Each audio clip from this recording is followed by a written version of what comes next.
She was being whipped at the crossroads, left in the dust like a forgotten sin, until a dusty rider stepped from the horizon and said 4 words that stopped time. "I'll take her, it's the law." The wind came first, long before the rider. It slid through the empty crossroads like a whisper carrying secrets, pulling at torn canvas and dry brush. The air held that heavy stillness only found in the hour before something breaks. A raven croaked from the post's crossbeam, then took off into a sky the color of old brass. She was tied there, hands bound high, knees bloodied in the dirt. The post creaked with every breath she took, or maybe it was just the tension in the watching crowd. No one spoke. Not really. A murmur, a glance, the kind of silence that hangs heavier than shouting. Her dress was torn, once blue, now gray with dust and stained by shame. Her name was Clarabelle. She hadn't cried once. The whip cracked again. Not a soul flinched.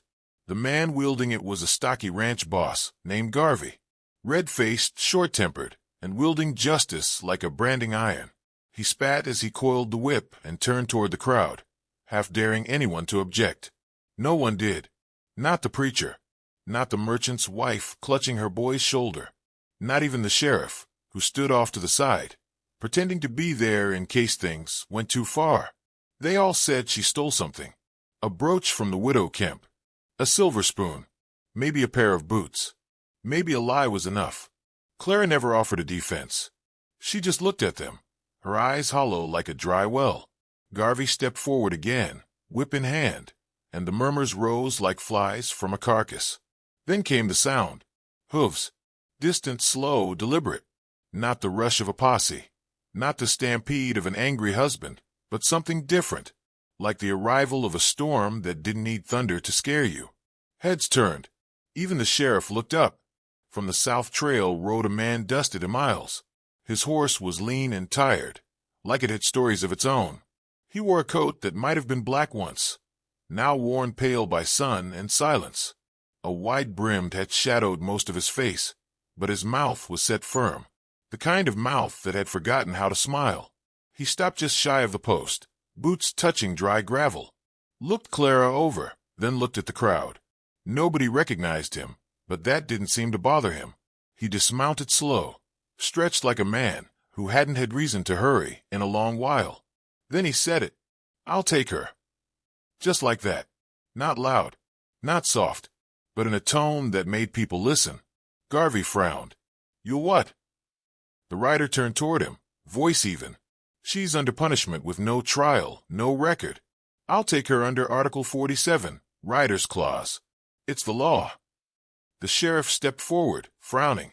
That clause hasn't been enforced in years. The man gave him a look that cut cleaner than any blade. "Don't mean it stopped being true." Garvey spat. "Who says you got the right?" The rider raised his chin just slightly. The sun caught a glimpse of his cheek, a long scar that ran from jaw to temple, a reminder of something violent, long past, but never fully healed. He took one step forward, the kind of man who's buried more innocence than you've ever laid eyes on. "Now untie her." The crowd shifted. Someone coughed. The sheriff took off his hat and looked at the ground, like he was weighing something too heavy to name. Finally, he raised a hand to Garvey. "Let him." Garvey bristled but backed away, muttering. The rider moved to Clara, his fingers gentle as he undid the knots. Her arms dropped like dead weight. She didn't thank him, just stood there, unsteady, like someone not sure where her body ended and the pain began. He took his canteen and offered her water. She hesitated, then drank. She didn't ask who he was. Maybe she already knew. "You got a name?" he asked, his voice low. "Clara." "That's enough." He nodded. He helped her to the horse, lifting her like she weighed nothing at all. The crowd watched, but their eyes had dulled, like something had happened they couldn't quite explain. As he swung up behind her, Garvey barked, "You gonna ride off with her like some hero out of them dime novels?" The rider turned. "Ain't no hero. Just a man who remembers what mercy used to look like." Then he touched the reins, and the horse turned north, away from the town, away from the dust and judgment, and that lonely post at the crossroads. Behind them, no one moved. Not yet. The wind picked up again. and the raven returned. The desert swallowed them without a sound. Clara rode slumped in the saddle, her wrists raw beneath the torn cuffs of her dress. The rider, Elijah Crow, kept one hand light on the reins, the other steady on the saddle horn. He hadn't said much since leaving the crossroads. The wind spoke more than he did, trailing dust behind them like smoke from an old fire. The land stretched out wide and bare, all bone and shadow. The kind of country that forgot your name the moment you left it. Beryl cacti stood like sentries along the trail. Ravens circled now and then, too quiet to caw. Everything about the world felt paused, like even the rocks were waiting to see what would happen next. Where we headed? Clara asked after the silence had stretched too long. North, Elijah said. Old trail cuts through Rattlesnake Hollow. Fewer folks. Fewer eyes. She didn't press. Didn't have the strength to. The lashes on her back throbbed with every jostle of the horse, but she didn't complain. She hadn't complained since the moment they cut her down. That Elijah noticed. He'd seen men scream for less. They made camp near sundown, under the overhang of a stone bluff. The fire Elijah built was small, almost apologetic. He handed Clara a strip of jerky and a cup of water. "You ever had to do that before?" she asked, not looking at him. He knew what she meant. "Once," he said, "in New Mexico territory. Boy was set to hang for a thing he didn't do. Took him out under rider's claws. Bought him 2 more months. Long enough for the truth to catch up. Did it." Elijah poked the fire with a stick, ash drifting upward like forgotten prayers.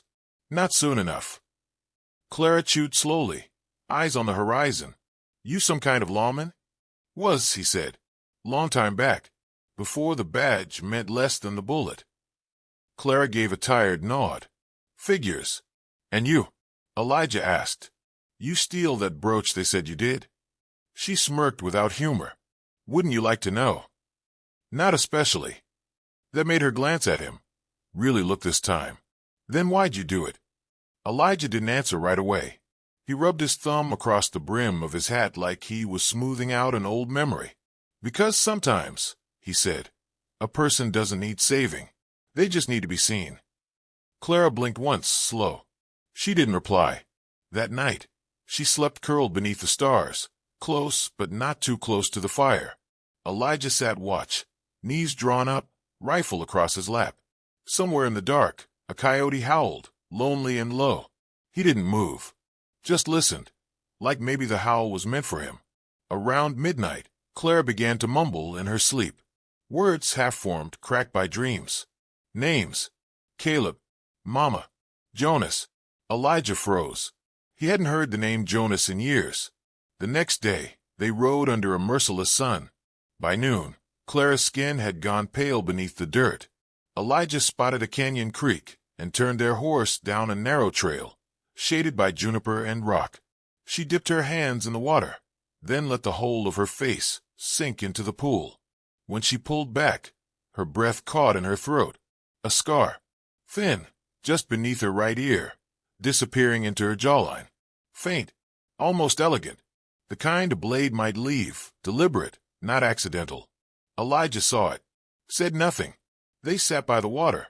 Clara skipped a pebble without much effort. "You ever lose something so bad," she said, "you forget what it felt like to have it?" Elijah didn't answer. Clara leaned back, arms behind her. "My mama died in a fire. They say she said it herself, but they also say she healed a man once by touch alone. Truth gets twisted easy when it scares people." Elijah studied the curve of the canyon wall, how the shadows moved like smoke. "Jonas was her brother," she added. "Took me after. Preacher man. Said I was a gift from God. I left the day he tried to prove it." Silence fell again. When Elijah finally spoke, it was like stone breaking. "I rode with the men who chased your mother. Arizona territory. I saw the fire from the ridge. Could have stopped them. Didn't." Clara didn't flinch. Just looked out at the horizon. "You were younger then," she said. So was she. The words settled between them like ashes. That evening, they made camp near a stand of Joshua trees. Elijah cooked beans over the fire. Clara watched the sky darken into bruise-colored dusk. You think folks like us ever stop running? She asked. No, Elijah said. But sometimes the thing chasing you gets tired first. Clara nodded. Then, for the first time, she smiled. Not out of joy, but out of recognition. Like she'd found someone who'd been lost the same way she had. As night fell, the desert wrapped around them. Still, watchful. The kind of quiet that only comes when truth's been spoken, and nothing else needs to be said. They crossed into Whisper Ridge, just before dusk. If it hadn't been for the tilted sign half sunk in sand, they might have missed it entirely. No welcome, no dogs barking, no kids chasing tumbleweeds through the dust. Just a row of leaning shacks, sun-baked but gone gray with time, and a saloon whose sign hung by one last rusted nail, swaying in the silence. Clara shifted in the saddle. Where's everybody? Elijah scanned the empty porches and closed shutters. The place felt wrong, not dangerous, just waiting. Could be Sunday, he muttered. But no bells, Clara replied. He nodded once. Sharp girl. They rode past the general store, its windows dark. A rocking chair stood still on a porch that should have creaked. The kind of quiet Whisper Ridge wore wasn't just the absence of noise. It was the memory of sound, long vanished. Outside the old church, a man sat carving something on the steps, a cross into a piece of driftwood. He was long-faced, thin, and wore a preacher's coat that had seen better sermons. As they passed, he looked up with eyes too pale for comfort. New souls, he said, or old ones come back in disguise. Elijah tipped his hat, but didn't stop. They tethered the horse behind the livery, where even the mule didn't bray. Inside the inn, the keeper didn't ask names. Just handed over a room key with a nod, and slid them a kettle of water and 2 tin cups. His hand shook slightly, an old injury, or maybe just years of holding too much silence. Clara watched him. Something's wrong here. Yeah, Elijah said, but it's the quiet kind of wrong, the kind that waits for you to ask the wrong question. They didn't. Upstairs, the room smelled like cedar and dust. A single bed, a cracked mirror, a lamp with half its oil. Clara moved to the window, pulled back the curtain. The street was still empty. Shadows stretched long from the rooftops. I've seen ghost towns, she murmured. This one's breathing. Just real slow. Elijah sat on the edge of the bed, pulled off his boots with slow hands.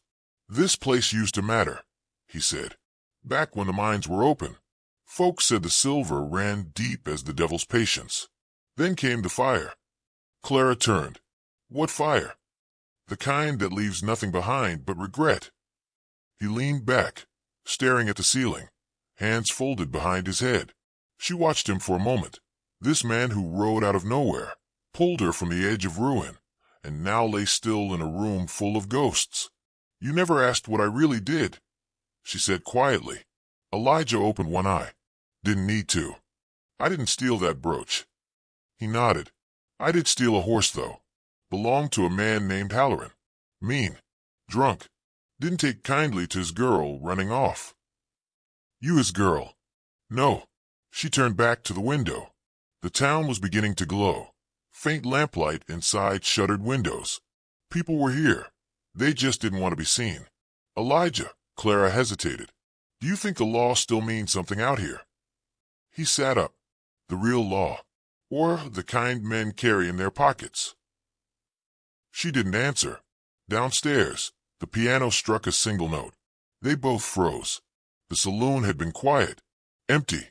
No one had touched that piano in years, and now it rang out one low, broken chord, like the town exhaling after holding its breath too long. Elijah rose, buckling his gun belt with the calmness of a man who'd done it in the dark more times than he could count. Clara grabbed her coat. They stepped into the street. A boy stood at the edge of the saloon's porch, barefoot, maybe 10, holding a cracked bell in his hands. He looked at them, eyes wide and solemn. She's come back, the boy whispered. She always does. Who? Clara asked. The boy pointed past them, toward the church. Clara turned slowly. A woman in a white shawl stood in the doorway, unmoving, lit from behind by flickering candlelight. Her face was shadowed, but Clara felt something cold brush against her chest, recognition without understanding. Elijah stepped forward, but the bell rang once in the boy's hands. Just once, and the woman vanished. The church door creaked open wider, wind stirring the dust. "Elijah," Clara's voice cracked. "That woman." "Yeah, you saw her too." He nodded. "That's not possible," she said. "She's been dead 15 years. He turned to her. "Your mother?" Clara nodded, throat tight. They didn't go into the church that night.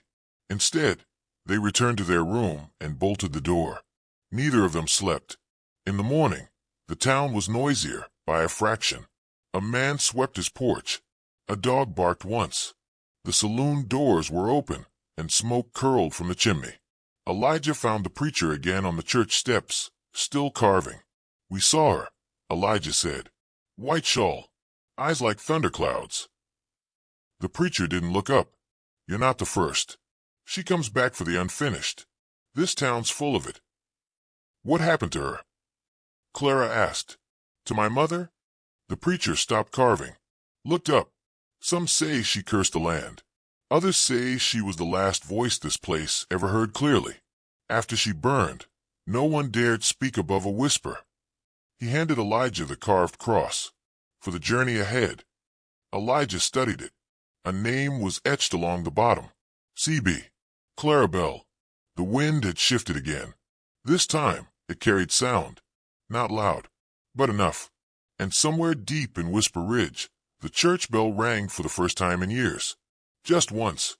By the time they left Whisper Ridge, the sun was already high, and the dust in the street hung like smoke behind them. They didn't speak much on the trail north. There was too much sitting heavy between them. Elijah rode stiff in the saddle, a fresh crease of pain in his side where he'd taken a knife the night before. Halloran had found them after all. He and 2 others rode in just past midnight, raising hell outside the saloon, calling Clara's name like they owned it. Said she stole what was his, first the horse, then her life. Whisper Ridge watched from behind curtains, like always. Even the church bell stayed silent. Elijah met them in the street alone. Said Clara was under protection of the rider's law. Said this was a quiet town, and Halloran was welcome to leave whole. But men like Halloran don't leave quiet. It ended in the dust. Elijah shot 2, but not before the blade caught him under the ribs. Halloran fled, spooked like a child, hollering about spirits and women who wouldn't die. By the time Clara reached Elijah, the blood had already soaked his shirt black. She hadn't cried. Not once. She just wrapped the wound, helped him to the livery, and said, "We go now." And so they did. Elijah rode slumped now, jaw clenched against the ache. Clara walked beside the horse, hand on the reins, the desert stretching out before them like the end of a story not yet finished. "We'll reach Dunrock by night," she said. "Not much in Dunrock." "Just a telegraph line," Clara replied. "That's all I need." He studied her then. There was something in her eyes that hadn't been there before. Less fire, more steel. A kind of focus born not from hope, but necessity. "You're sending word." She nodded. "To a ranger out of Redstone. Man named Harlan Toombs." Elijah stiffened. "That badge still walks." "He's not like the others." "No," Elijah muttered. "He's worse." Clara stopped, let the word settle. "He's the only one Halloran's scared of.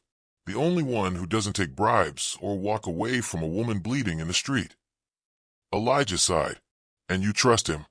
"I don't need to trust him," she said. "I just need him to know I'm coming." He raised a brow. "You're coming." Clara nodded once. "This ends with me. Not you. Not the next girl. Not another man trying to fix what broke 10 years ago." They reached Dunrock by dusk. A mining town with more ghosts than gold, but the wire still ran through the hills. Clara sent the message from the station. "Halloran's still alive. Clarabelle. I'm not running. Come or don't." She paid in coin, then in silence. That night, they stayed in a shack near the outskirts. Elijah's fever spiked. Clara changed the bandage, cooled his forehead, told him stories he might have only half heard. She told him about the time she rode a Mustang bareback for 12 miles just to make a wager. About her mother's laugh. About a boy named Caleb she once almost married. who died from fever before he turned 17. Elijah muttered once in his sleep, something about fire, and the girl under the floorboards. Clara didn't ask. They both carried ghosts. The next morning, a knock came at the door. Not a loud one, just two soft raps, like rain on old wood. Elijah was up, his rifle in his lap, though his breath was short and labored. Clara went to the door. A man stood there in a brown duster, his hat low. A badge glinted faintly on his chest, gray at the temples, eyes like a hawk that had seen every war the West ever offered. "Harlan Toombs," he said. "Got your wire." Clara didn't speak, just stepped aside. He entered, nodded at Elijah. "Thought you were dead," Toombs said. Elijah shrugged. "Been trying." Toombs turned back to Clara. "You're certain it's Halloran?" Clara nodded. "He won't come easy. I'm not asking him to." The ranger looked between them, then out toward the desert. "West of Mercy," he said. "The law is what survives. Some ride with rules. Some ride with reasons. Others just ride for revenge." Clara crossed her arms. "And what do you ride with?" He paused. "Regret," he said. Then he looked back at Elijah. "She ready?" Elijah didn't answer, just looked at Clara. "I think she's been ready longer than she knows." They left Dunrock together, the three of them, the wounded lawman, the ghost-eyed girl, and the last ranger of the old codes. Each mile west brought them closer to the canyon they'd chosen for the meeting. Wide, empty, open, no place to hide, no tricks. Word had been sent. Halloran would come. He'd have no choice. His name had spread too far, and being called out by a woman he'd once owned didn't sit easy in his skin. As they rode, Clara spoke little. Her face had hardened, not from cruelty, but from clarity. She wasn't out for vengeance. She was out for ending. And Elijah, for all his scars and silence, knew the cost already. It would come in blood, or in legacy. Maybe both. They reached the canyon mouth, by twilight, camped beneath a rock ledge. Clara cleaned Elijah's wound again while Toombs set watch. "You think this'll work?" she asked. Elijah winced. "Doesn't matter." "What does?" "That you showed up.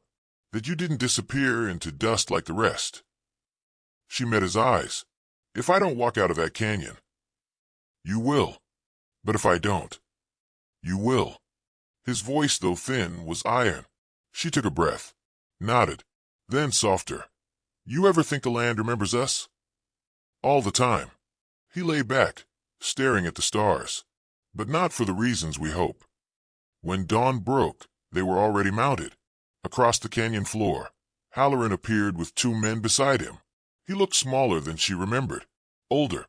The drink had bloated him, and his eyes were dull with rage he no longer understood. Clara rode forward, alone. She stopped 10 paces from him. "I'm not yours," she said. "I never was." Halloran laughed. "Then what are you?" Clara drew her coat back. "No gun. Just her mother's brooch, pinned to her shirt. I'm hers."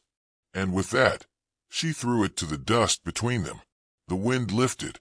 The sun rose. And in the stillness before the first gun fired, something changed in the air, like the desert itself was waiting to see what would happen next. And so it ends where all things west of Mercy do, with the dust rising and a choice made under fire, because the law out here was never written in books. It was written in blood and silence, and the footprints of those who dared turn back and say, "No more." The shot never came.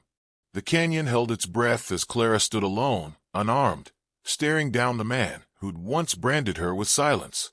Wind whispered through the stone ridges above, lifting dust like faded memories. Halloran's hand twitched near his holster, but something in her stillness stopped him. Not fear, not defiance, just a still, clear truth. "You think you've changed," Halloran sneered, "but you're still the same girl who begged me not to leave her in that cellar." Clara didn't blink. "I didn't beg. I prayed. There's a difference." From the ridge above, Elijah watched through narrowed eyes, rifle steady across his lap. He was pale, drawn tight with fever, but his hand didn't shake. Beside him, Toombs stood like a statue, his coat flapping against the wind, eyes fixed on the moment unfolding below. "She's walking too close," Elijah muttered. Halloran doesn't think, he strikes. He's thinking now, Toombs replied. That's what's got him scared. Halloran stepped forward, his boots crunching gravel. I made you, he said. Took you from nothing. Gave you food and name. You gave me chains. Clara cut in. But I kept my name. Clara Bell. My mother's name. The one you burned out of the records, but not out of me. He laughed once, bitter and low. That's what this is. Revenge for your mother? No, she said. She never wanted revenge. She wanted to be heard. Halloran's fingers grazed the gun at his side. You gonna speak for her now? Clara shook her head. I already did. And with that, a soft metallic clink echoed across the canyon. Halloran turned just as Toombs fired. The ranger's bullet struck the pistol clean from Halloran's grip, spinning it into the dirt. Before the dust settled, Elijah's voice rang out, steady and sharp. Next one goes through your boot. Halloran froze. Silence fell again. Not the heavy kind. The new kind. The kind that comes after the final page of a long, bitter story. Clara walked forward, picked up the brooch from the dirt, and tucked it back near her heart. Ride, she said to Halloran. You get out of here. And you don't come back. You can't, he started, but Toombs interrupted. She can. She just did. The outlaw hesitated, saw the steel in Toombs's face, the flame in Clara's, and the quiet, ready death behind Elijah's rifle. He backed away, mounted his horse, rode. The sound of hooves faded slow into the horizon. Later, as the sun bled over the canyon rim, Clara helped Elijah down the trail. Toombs walked beside them, saying nothing, though his badge glinted now like it belonged again. At the edge of the canyon, Clara stopped. What happens now? She asked. Toombs looked at her. You ride. Wherever you want. You don't owe anyone anything anymore. Clara looked down the road Halloran had taken, now a ribbon of dust disappearing into the west. Doesn't feel over. It never is, Elijah said from behind her. Not really. She turned to him. He was worn, blood drying on his shirt, but standing. Alive. I wasn't sure you'd make it, she said. Didn't have a choice, he murmured. Someone had to see how this ended. She smiled, faint and tired. It didn't end. It changed. Toombs tipped his hat, his voice quiet. Dust never forgets, Clara. But sometimes it forgives. They parted ways near the crossroads. Toombs rode east, toward a crooked town that still remembered his name. Elijah and Clara turned north, toward colder hills and slower towns, where her past couldn't follow so easily. They didn't speak for a while, but when the wind shifted behind them, and the sun hit the brooch on Clara's chest just right, Elijah glanced her way. What now? He asked. Clara smiled, slow and sure. Now, she said, we ride. And that's how I remember it. A girl once whipped at the crossroads for surviving a man's rage, who stood her ground not with bullets, but with memory, who gave her mother a voice, her name back, and the law something it hadn't had in a long time, reason. And the man beside her? Just a rider, really, but the kind of man the wind sends when a town forgets its soul. Some say Clara Bell still rides. Sometimes a widow, sometimes a lost girl, sometimes a storm in silence, but always headed somewhere the law has yet to reach. Because the dust remembers.